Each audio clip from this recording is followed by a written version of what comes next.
Un abonné m'a demandé de parler de l'oxycodone.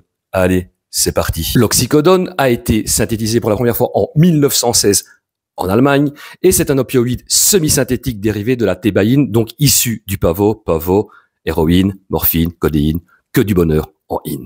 Il a été créé pour être une alternative plus sûre à la morphine et à l'héroïne. Et de base, c'est donc pour traiter, soulager les douleurs aiguës et chroniques. Enfin voilà, c'est un analgésique surpuissant. C'est aux environs de 1930 que ça a été introduit sur le territoire américain, et c'est aux alentours des années 90 qu'il y a une vente assez massive de cette molécule sous le nom d'Oxycontin, donc sur le territoire américain. Et de là a découlé ce qu'on a appelé la crise des opioïdes aux États-Unis. Ça n'a pas été le fentanyl, ça a d'abord été l'oxy.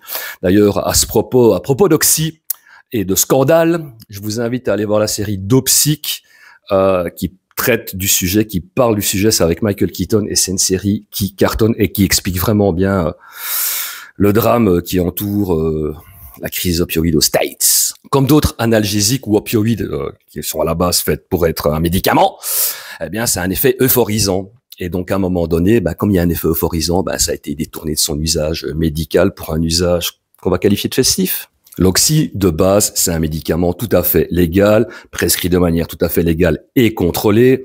Mais voilà, aujourd'hui, on n'en trouve pas que de la légale, de l'oxy, on en trouve aussi d'illégal, et qui dit illégal, allez, produit de coupe qui arrive. En premier, on va parler des benzos qu'on peut retrouver comme produit de coupe dans l'oxy. Et là, c'est pour renforcer l'effet sédatif, l'effet du truc. Que du bonheur pour le risque, puisqu'on parle d'arrêt respiratoire. Comme d'habitude, il faut un truc pour alourdir le bazar. Donc là, c'est du talc, du lactose, de l'amidon. Si on se l'injecte, on risque des lésions pulmonaires. Sinon, après, ça va être des problèmes de troubles digestifs ou comme d'hab. Pour gonfler le produit pour pas cher, on peut aussi retrouver du paracétamol. Comme je l'ai déjà dit, trop de paracétamol, problème hépatique, problème de foie. Et pour finir, on va rentrer dans le costaud, dans le lourd, puisqu'on peut aussi retrouver du fentanyl dans de l'oxy illégal, qui va être là pour amplifier l'effet. Et le gros risque avec le fentanyl, c'est de faire aussi un arrêt respiratoire. Et le gros problème, si on peut dire ça comme ça, du fentanyl, c'est que la surdose, c'est un poil de huc. Donc à quelques milligrammes près, on risque l'overdose. En fonction d'eux, les effets arrivent après 15 à 30 minutes et ça peut durer entre 4 à 6 heures, voire plus si, voilà. Alors, niveau effet, c'est un soulagement complet de toute douleur, une sensation d'euphorie, de la somnolence, un ralentissement respiratoire et de la confusion mentale. La descente, elle peut durer entre 8 heures et un jour complet. Chouette, hein? Les effets lors de la descente, c'est de l'anxiété, de l'agitation, des douleurs corporelles. Oui, et quand on dérègle tout ce qui règle la douleur dans son cerveau, forcément, après, on a mal. Évidemment, des troubles du sommeil, nausées, des vomissements, de la diarrhée, ce qui est assez commun avec les opioïdes. Et puis, évidemment, un craving inimaginable. Alors, les risques, c'est de faire une dépendance sévère, d'avoir des problèmes de sommeil, des troubles sexuels, de la constipation à nouveau. Et évidemment, avec ce genre de truc, on n'est jamais loin de l'overdose. Si on survit au risque à moyen terme, à long terme, on risque des dégâts au foie, au rein. Des troubles cognitifs. Troubles cognitifs, c'est quand, par exemple, on n'a plus de réflexes et qu'on commence à se cogner un peu partout.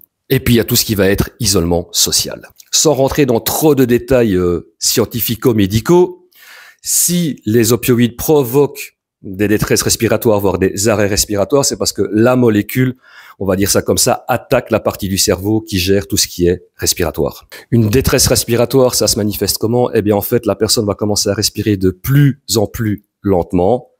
Elle va commencer à s'endormir, à somnoler, pour peut-être ne plus se réveiller.